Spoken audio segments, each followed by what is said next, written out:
2 இயர்ஸா 180 feet height உள்ள ஒரு மரத்துல ஒரு லேடி ப்ரொடெஸ்ட் பண்ணாங்க. 1997ல 1000 வருஷத்து பழமையான ஒரு மரத்தை ஒரு லாகிங் கம்பெனி வெட்ட டிசைட் பண்றாங்க. அதை தடுக்க நினைச்ச ஒரு குரூப் அந்த மரத்து மேல ஏறி ப்ரொடெஸ்ட் பண்ண முடிவு பண்றாங்க. ஷிஃப்ட் போட்டு ஒவ்வொரு நாள் ஒவ்வொருத்தவங்க அந்த மரத்து மேல உட்காரணும்னு டிசைட் பண்றாங்க. பட் அன்பார்ச்சுனேட்லி யாருமே அதுக்கு ரெடியா இல்ல. உடனே ஜூலியா ஹில்ன்ற இந்த லேடி தனி ஒருத்தவங்களா ஒரு நாள் இல்ல 2 நாள் இல்ல 738 நாள் அந்த மரத்துக்கு மேலேயே உட்காந்து ப்ரொடெஸ்ட் பண்றாங்க.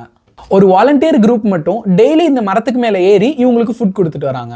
இதை தடுக்க நினைச்ச அந்த லாகிங் கம்பெனி அந்த மரத்துக்கு பக்கத்திலேயே ரப்பரை கொளுத்தி விட்டு அது மூலமா ஸ்மோக் கிரியேட் பண்ணி அவங்கள மூச்சு விட முடியாம பண்றாங்க.